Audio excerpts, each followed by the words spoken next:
سورة زلزال. بسم الله الرحمن الرحيم. إذا زلزلت الأرض زلزالها وأخرجت الأرض أثقالها وقال الإنسان ما لها يومئذ تحدث أخبارها بأن ربك أوحى لها يومئذ يصدر الناس أشتاتا ليروا أعمالهم فمن يعمل مثقال ذرة خيرا يره ومن يعمل مثقال ذرة شرا يره۔ جب زمین بونچال سے ہلا دی جائے گی اور زمین اپنے اندر کے بوجھ نکال ڈالے گی اور انسان کہے گا کہ اس کو کیا ہوا ہے۔ اس روز وہ اپنے حالات بیان کر دے گی کیونکہ تمہارے رب نے اس کو حکم بھیجا ہوگا۔ اس دن لوگ گروہ گروہ ہو کر آئیں گے تاکہ ان کو ان کے اعمال دکھائے جائے، تو جس نے ذرا بر نیکی کی ہوگی وہ اس کو دیکھ لے گا اور جس نے ذرا بر برائی کی ہوگی وہ اسے دیکھ لے گا۔ سورہ زلزلہ وہ عظیم الشان صورت ہے جس میں اللہ سبحانہ وتعالی نے قیامت سے پہلے کی بڑی ہولناکیاں بیان کی ہیں۔ قیامت قائم ہونے سے پہلے زمین پر ایک زلزلہ آئے گا جس سے زمین میں ہلچل اور بھونچال برپا ہوگا۔ اذا زلزلت الارض زلزالها، جب زمین حرکت میں آئے گی اور زلزلہ برپا ہوگا۔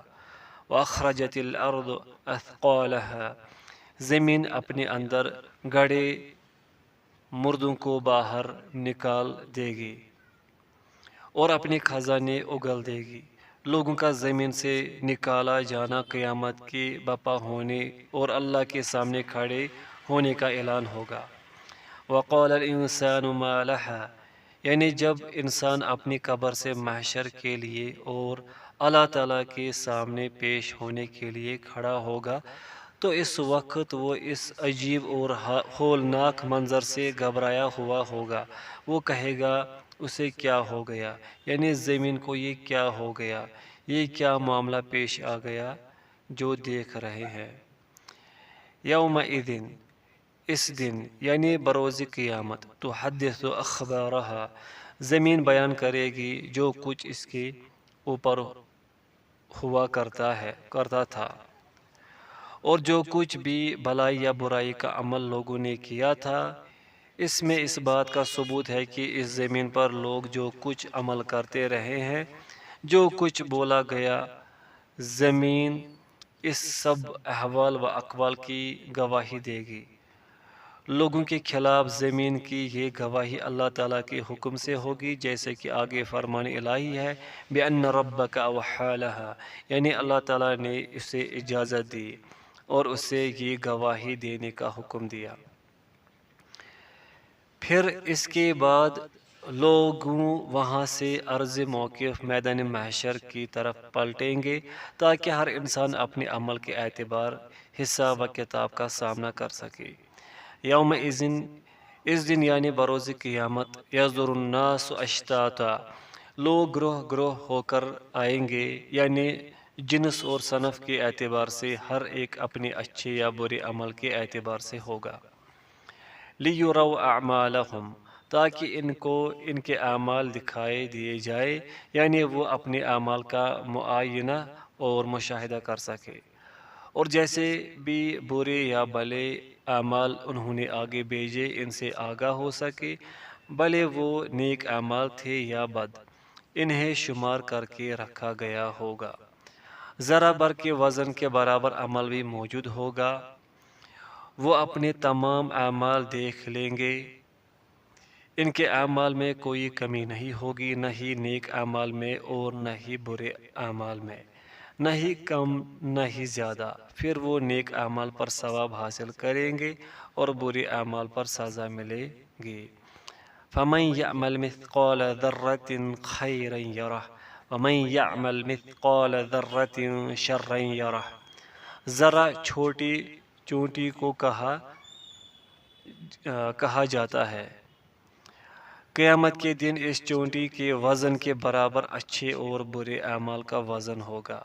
اس میں لوگوں کے لیے تنبیہ ہے کہ نیکی کے کسی بھی کام کو حقیر نہ سمجھے، جیسا کہ رسول اللہ صلی اللہ علیہ وسلم کا فرمان گرامی ہے، جہنم سے بچو اگرچہ کھجور کا ایک ٹکڑا دے کر ہی صحیح، مگر ضرور صدقہ کر کے دوزخ کی آگ سے بچنے کی کوشش کرو۔ بخاری و مسلم۔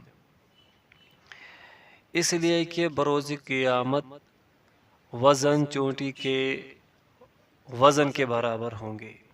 فَمَن يَعْمَلْ مِثْقَالَ ذَرَّةٍ، پس جس نے ذرہ بر بھی نیکی کے اعمال کیے ہوں گے وہ انہیں دیکھ لے گا۔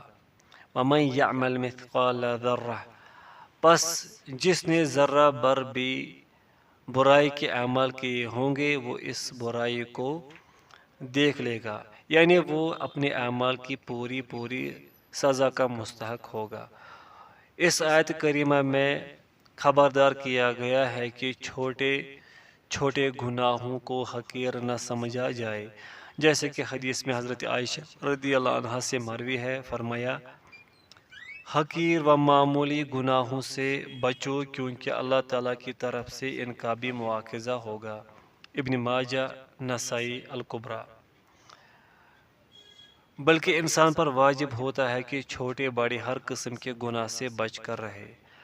اگر ان میں سے کوئی گناہ اس سے سرزد ہو جائے تو اسے چاہیے کہ فوراً توبہ کرنے میں اور اللہ کی بارگاہ میں رجوع کرنے میں جلدی کرے۔ سورۃ عادیات۔ بسم اللہ الرحمن الرحیم۔ والعادیات ضبحا فالموریات قدحا فالمغیرات صبحا فأثرن به نقعا فوسطن به جمعا ان الانسان لربه لکنود وإنه على ذلك لشهيد وإنه لحب الخير لشديد أفلا يعلم إذا بعثر ما في القبور وحصل ما في الصدور ان ربهم بهم يومئذ لخبیر۔ دوڑتے ہانپتے گھوڑوں کی قسم جو مار کر آگ نکالتے ہیں، پھر صبح کو چھاپا مارتے ہیں، پھر اس میں گرد اڑاتے ہیں، پھر دشمن کی فوج میں جا گھستے ہیں، یقیناً انسان اپنے رب کا ناشکرا ہے اور وہ اس سے آگاہ بھی ہے۔ بے شک وہ مال سے سخت محبت کرتا ہے، کیا وہ نہیں جانتا کہ جب قبروں والے باہر نکال لیے جائیں گے اور دلوں کے بھید ظاہر کر دیے جائیں گے، بے شک ان کا رب اس روز ان سے خوب واقف ہے۔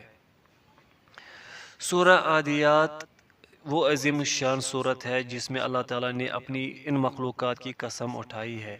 اللہ تعالیٰ اپنی مخلوقات میں سے جس چیز کی چاہے قسم اٹھا سکتے ہیں، جبکہ مخلوق کے لیے اللہ تعالیٰ کے علاوہ کسی کے نام کی قسم اٹھانا جائز نہیں۔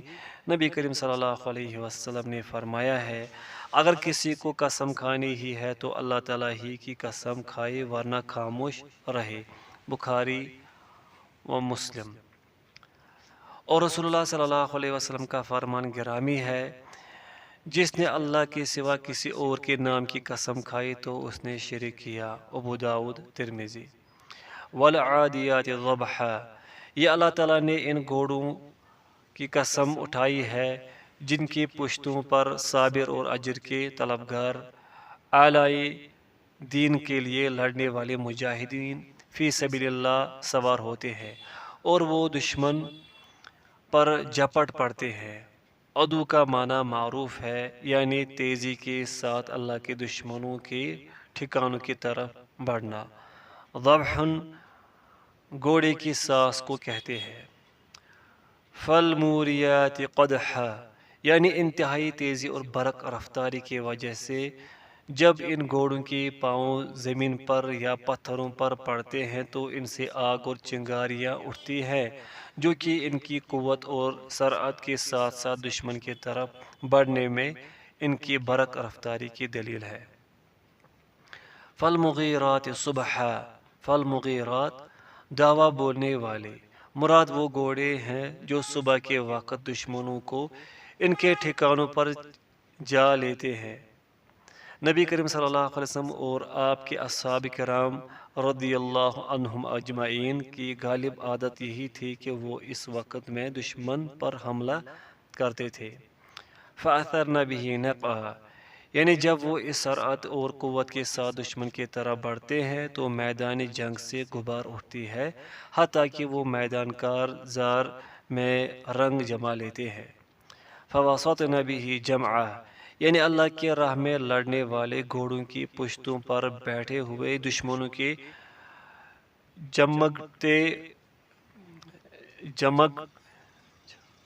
جمگٹے میں گھس جاتے ہیں۔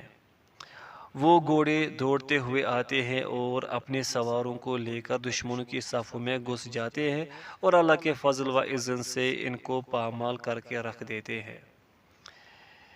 یہ قسم ہے اور جس چیز پر قسم کھائی جا رہی ہے وہ انسان کے حال کا بیان ہے کہ ان الانسان لربہ لکنود، بے شک انسان اپنے رب کا ناشکرا ہے۔ عمومی طور پر انسان کا یہی حال ہوتا ہے۔ اللہ پاک انسان پر ہر طرح کے انعامات اور احسانات اور کرم نوازیاں کرتے ہیں، مگر انسان اپنے رب کے انعامات و احسانات اور اس کے فضل و کرم کا ناشکر ہی رہتا ہے، چیزوں کو اپنے پاس روک کر رکھتا ہے اور بخل سے کام لیتا ہے۔ جو کچھ اللہ تعالیٰ نے اس کو دیا ہے اس میں سے اللہ کی راہ میں کچھ بھی خرچ نہیں کرتا، سوائے ان لوگوں کے جنہیں اللہ تعالیٰ اس بخیلی سے بچا لے اور وہ نجات پا لے۔ وَإِنَّهُ، اور بے شک یہ انسان عَلَى ذَلِكَ لَشَهِيدٌ، اس چیز پر گواہ ہے کہ وہ ان بری صفات اور مذموم اخلاقیات کا حامل ہے۔ وَإِنَّهُ لِحُبِّ الْخَيْرِ لَشَدِيدٌ، اور بے شک وہ مال سے بہت زیادہ محبت کرتا ہے، اس کا نفس کبھی بھی قناعت نہیں کرتا، بھلے اسے جتنا بھی مال دیا جائے وہ مال کی محبت میں دیوانہ ہے، اتنی زیادہ محبت کہ اگر انسان کو مال کی ایک وادی بھی مل جائے تو وہ تمنا کرتا ہے کہ اس کے پاس ایسی ہی ایک وادی مال کی مزید ہو۔ پھر اللہ پاک نے خبردار کیا ہے کہ وہ کون سی چیز ہے جو انسان کو ان مذموم اخلاق سے نجات دلا سکتی ہے، تو فرمایا افلا یعلم، کیا انسان نہیں جانتا کہ اذا بعثر ما فی القبور، جب قبروں والے باہر نکال لیے جائیں گے، انسان کے ساتھ ایسا ہو کر رہنا ہے تو اسے چاہیے کہ وہ چوکنا اور آگاہ رہے اور اللہ تعالیٰ کی نعمتوں کی ناشکری اور انکار نہ کرے، مال کی محبت میں اس پر اوندے منہ نہ گر جائے، اس مقصد کو بھول جانا جس کے لیے انسان کو پیدا کیا گیا ہے اور عدم سے وجود میں لایا گیا ہے۔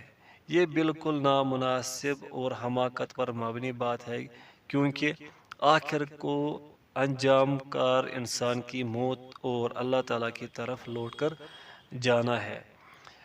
پھر جو کچھ قبروں میں ہے اسے نکالا جائے گا اور لوگ اپنی قبروں سے اٹھ کر اللہ کے سامنے بدلہ اور حساب کے لیے پیش ہوں گے۔ وَحُصِّلَ مَا فِي الصُّدُورِ، اور جو بید دلوں میں ہیں وہ ظاہر کر دیے جائیں گے۔ اس دن پوشیدہ امور ظاہر ہو جائیں گے تاکہ انسان کو اس کے بخل اور کنجوسی اور ناشکری اور دیگر بری اخلاقیات کا بدلہ دیا جا سکے۔ ان ربهم بهم یومئذ لخبیر، بے شک ان کا رب اس روز ان سے خوب واقف ہوگا۔ اللہ تعالیٰ ان کے ظاہری اور باطنی اعمال سے آگاہ ہے، خواہ وہ اعمال کھلے ہوئے ہوں یا خفیہ، وہ ان سب پر انہیں بدلہ دے گا۔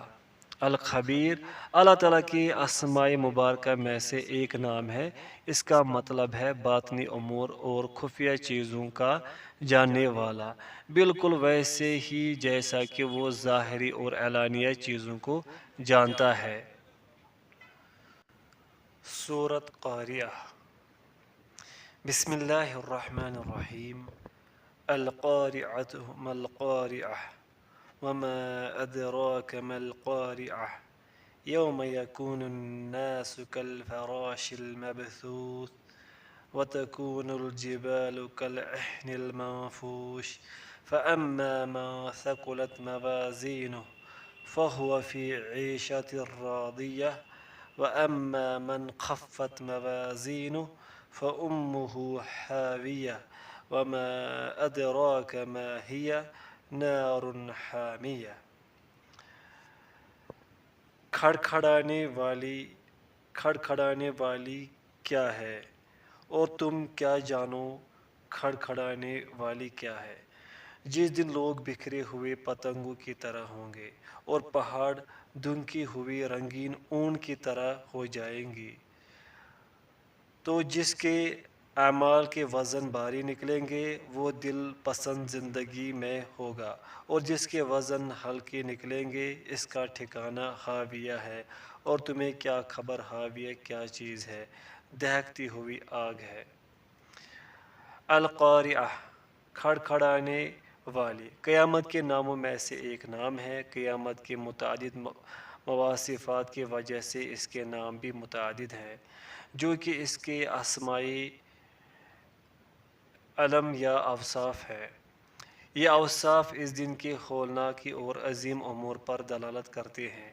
ما القاریہ وما ادراک ما القاریہ، یہ سوالیہ انداز ڈرانے اور اس عظیم دن سے خبردار کرنے کے لیے اپنایا گیا ہے کہ وہ بہت ہی بڑا اور بہت سخت دن ہوگا۔ یوم یکون الناس کالفراش المبثوث، جس دن لوگ ایسے ہوں گے جیسے بکھرے ہوئے پتنگے۔ اس دن لوگوں کا حال یہ ہوگا جیسے موجیں آپس میں ٹکرا رہی ہوں، اور آپس میں یوں ملے ہوئے اختلاط میں ہوں گے جیسے جب پتنگے بکھرتے ہیں تو وہ ایک دوسرے کے ساتھ گل مل جاتے ہیں۔ اس کی مثال اللہ تعالیٰ کے اس فرمان سے بھی ملتی ہے، کأنہم جراد منتشر، گویا بکھری ہوئی ٹڈیاں ہیں۔ وتکون الجبال، اور پہاڑ ہو جائیں گے، یعنی یہ خاموش اور سخت مضبوط پہاڑ جنہوں نے آپس میں ایک دوسرے کو پکڑ رکھا ہے، یہ اس دن یوں ہوں گے کالعہن المنفوش، جیسے دھنکی ہوئی رنگین اون۔ دھنکی ہوئی اون کا جب ڈھیر لگ جاتا ہے تو وہ آپس میں پیوست نہ ہونے کی وجہ سے مضبوط نہیں ہوتا، حتیٰ کہ اگر معمولی سی ہوا بھی چلے تو اسے اڑا کر لے جائے۔ ایسے ہی ان پہاڑوں کی سختی اور قوت ختم ہو جائے گی۔ پھر اس کے بعد اس دن میں لوگوں کے احوال بیان کیے کہ لوگوں کی دو اقسام ہوں گے۔ فَأَمَّا مَنْ ثَقُلَتْ مَوَازِينُهُ، تو جس کے اعمال کے وزن بھاری نکلیں گے، یعنی جس کی نیکیاں و اطاعت گزاری اور اللہ تعالیٰ کی قربت کے کام بھاری ہو جائیں گے تو وہ فَهُوَ فِي عِيشَةٍ رَاضِيَةٍ، وہ دل پسند عیش میں ہوگا، یعنی جنت خلد میں اور ان دائمی نعمتوں میں ہوگا جو نہ ہی چھینی جائیں گی اور نہ ہی ختم ہوں گے، بلکہ ہمیشہ ہمیشہ رہیں گے، جن سے آنکھوں کو ٹھنڈک حاصل ہوگی۔ یہ سب کچھ اللہ تعالیٰ کے فضل و کرم اور احسان سے ہوگا، اور نفوس اس پر راضی ہوں گے۔ اسی لیے حدیث شریف میں آتا ہے کہ نبی کریم صلی اللہ علیہ وسلم نے فرمایا، ترجمہ، جب جنت والے جنت میں چلے جائیں گے تو اس وقت اللہ تعالیٰ ان سے فرمائیں گے کہ کیا تم چاہتے ہو کہ تمہیں مزید کچھ دوں؟ تو وہ عرض کریں گے، اے اللہ، کیا تو نے ہمارے چہروں کو روشن نہیں کیا، اور کیا تو نے ہمیں جنت میں داخل نہیں کیا؟ کیا تو نے ہم کو دوزخ سے نجات نہیں دی؟ رسول اللہ صلی اللہ علیہ وسلم نے فرمایا، پھر اللہ ان کے اور اپنے درمیان سے پردے اٹھا دے گا اور جنتی اللہ کا دیدار کریں گے، تو ان کو اس دیدار سے زیادہ کوئی چیز پیاری نہیں ہوگی۔ اللہ تعالیٰ اپنے فضل و کرم سے ہم سب کو ان لوگوں میں سے ہی بنا دے۔ صحیح مسلم۔ وَأَمَّا مَنْ خَفَّتْ مَوَازِينُهُ، اور جس کے وزن ہلکے نکلیں گے، یعنی گناہوں، برائیوں اور نافرمانیوں کی وجہ سے، تو فَأُمُّهُ حَاوِيَةٌ، اس کا ٹھکانہ حاویہ ہے، یعنی اس کی جگہ اور مقام۔ اور یہ بھی کہا گیا ہے کہ کا معنی ہے سر، تو اس کا مطلب یہ ہوگا کہ وہ اپنے سر کے بل جہنم کی آگ میں ڈالا جائے گا۔ وما ادراک ما ہی، اور تم کیا سمجھے کہ حاویہ کیا چیز ہے۔ حاویہ جہنم کی آگ سے متعلق اس سوال کا یہ انداز اس معاملہ کی عظمت کے بیان کے لیے ہے تاکہ اس کا خطرہ واضح ہو سکے۔ نار حامیہ، دہکتی ہوئی آگ ہے، انتہائی سخت جلا دینے والی آگ، جیسے کہ حدیث شریف میں آتا ہے کہ رسول اللہ صلی اللہ علیہ وسلم نے فرمایا تمہاری یہ آگ جہنم کی آگ کا 17واں حصہ ہے۔ بخاری و مسلم۔ سورۃ تکاثر۔ بسم اللہ الرحمن الرحیم۔ الہاکم التکاثر حتی زرتم المقابر کلا سوف تعلمون ثم کلا سوف تعلمون کلا لو تعلمون علم الیقین لترون الجحیم ثم لترونها عین الیقین ثم لتسألن یومئذ عن النعیم۔ کثرت کی طلب سے غافل کر دیا، حتیٰ کہ تم نے قبریں جا دیکھی۔ دیکھو تمہیں جلد معلوم ہو جائے گا، پھر دیکھو تمہیں جلد معلوم ہو جائے گا۔ دیکھو اگر تم یقینی طور پر جانتے ہوتے تم ضرور دوزخ کو دیکھو گے، پھر ضرور اس کو دیکھو گے کہ آنکھوں کو یقین آ جائے گا۔ پھر اس روز تم سے نعمت کے بارے میں پرسش ہوگی۔ اس صورت کے متعلق علامہ ابن قیم رحمۃ اللہ فرماتے ہیں یہ صورت خالص وعد وعید، ڈراوے اور دھمکی پر مشتمل ہے۔ عقل مند کے لیے اس کا وعظ کافی ہے۔ الفوائد۔ الہاکم التکاثر، تم کو بہت زیادہ مال کی طلب نے غافل کر دیا، یعنی تمہیں دوسرے کاموں میں مشغول کر دیا اور تم یہ زندگی استمرار کے ساتھ غفلت سے گزارنے لگے۔ التکاثر یعنی اتنا مال طلب کرنا جس سے لوگوں پر اپنا مالدار ہونا جتا سکے، جیسے تجارت کا مال، رہائش، سواری کے ذرائع، اولاد اور دیگر چیزیں، جس کا مقصد ہی ایک دوسرے پر اپنے مال کی کثرت ظاہر کرنا ہوتا ہے۔ اس کثرت کی چاہت نے تمہیں اس مقصد سے غافل کر دیا جس کے لیے تم پیدا کیے گئے تھے، اور اس کے حقائق کو پورا کرنے کے لیے تمہیں عدم سے وجود بخشا گیا تھا، اور وہ مقصد ہے اللہ تعالیٰ کی عبادت۔ بہت سارے لوگوں کا یہی حال ہے کہ وہ اپنی تخلیق کے مقصد یعنی اللہ تعالیٰ کی عبادت کو چھوڑ کر دوسری چیزوں میں مشغول ہو گئے ہیں۔ حتی زرتم المقابر، حتیٰ کہ تم نے قبریں جا دیکھی، یعنی تمہاری غفلت اور مشغولیت کا یہی حال رہا اور تم ان چیزوں میں مگن رہے حتیٰ کہ تمہاری موت آ گئی اور تمہیں قبروں میں داخل کر دیا گیا۔ اکثر لوگوں کا یہی حال ہوتا ہے۔ آپ دیکھیں گے کوئی ایک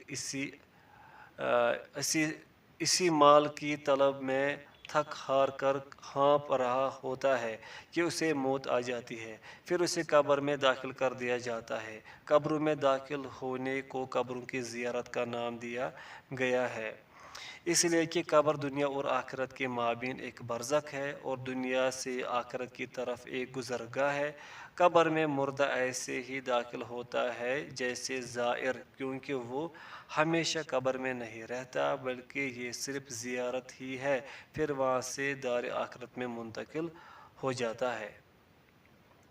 کلا سوف تعلمون، دیکھو تمہیں عنقریب معلوم ہو جائے گا۔ کلا، دیکھو، یہ لفظ اس حالت اور ان اوصاف پر زجر و توبیخ کے لیے ہے، یعنی معاملہ ایسے نہیں ہے جیسے تم غفلت میں زیادہ مال بنانے کے چکر میں لگے ہوئے ہو۔ عنقریب تمہیں پتہ چل جائے گا جب تم قبروں میں داخل کر دیے جاؤ گے اور تم اچھے اور برے عمل کا انجام کار دیکھ لو گے۔ ثم کلا سوف تعلمون، پھر دیکھو تمہیں عنقریب معلوم ہو جائے گا۔ اس آیت میں پہلی آیت کی تاکید و تائید ہے تاکہ اس دن کی عظمت اور ہولناکی اور خطرہ بیان ہو سکے۔ کلا لو تعلمون علم الیقین، ہرگز نہیں اگر تم یقینی طور پر جانتے ہوتے، یعنی اگر انسان یقینی طور پر اس انجام کار کو جان لیتا اور اسے اس ٹھکانے کا علم ہوتا تو زیادہ مال کی چاہت اسے کبھی بھی غافل نہ کرتی اور نہ ہی اس مقصد سے ہٹا کر دوسرے کاموں میں لگاتی جس کے لیے اسے پیدا کیا گیا ہے اور عدم سے وجود بخشا گیا ہے۔ لَتَرَوُنَّ الْجَحِيمَ، تم ضرور دوزخ کو دیکھو گے، یعنی تم قیامت کے دن آؤ گے تو اس جہنم کو دیکھ لو گے جو اللہ تعالیٰ نے کفار کے لیے تیار کر رکھی ہے۔ جہیم سے مراد جہنم کی آگ ہے۔ جہنم کو بروز قیامت عرض محشر میں لایا جائے گا، جیسے کہ حدیث شریف میں ہے۔ رسول اللہ صلی اللہ علیہ وسلم نے ارشاد فرمایا، ترجمہ: جہنم کو لایا جائے گا، اس دن جہنم کی 70,000 لگامیں ہوں گی اور ہر ایک لگام کو 70,000 فرشتے پکڑے ہوئے کھینچ رہے ہوں گے۔ مسلم۔ وہاں لوگ اسے اپنی آنکھوں سے دیکھیں گے اور اس کا مشاہدہ کریں گے۔ ثم لترونها عین الیقین، پھر اس کو دیکھو گے آنکھوں کو یقین آ جائے گا، یعنی تم اسے حقیقت میں اپنی آنکھوں سے دیکھ لو گے۔ یہ قیامت کے دن ہوگا جب لوگ اللہ کی بارگاہ میں کھڑے ہوں گے۔ ثم لتسألن یومئذ عن النعیم، پھر اس روز تم سے شکر نعمت کے بارے میں پرسش ہوگی، یعنی اللہ تعالیٰ بروز قیامت تم سے ان نعمتوں کے متعلق پوچھ گچھ کریں گے جو اس نے دنیا کی زندگی میں تم کو دی تھی۔ اس میں مال کی نعمت بھی داخل ہے اور صحت و عافیت اور اولاد اور سواری کی نعمت بھی، رہائش کی نعمت بھی، حتیٰ کہ ٹھنڈے پانی کے متعلق بھی پوچھا جائے گا۔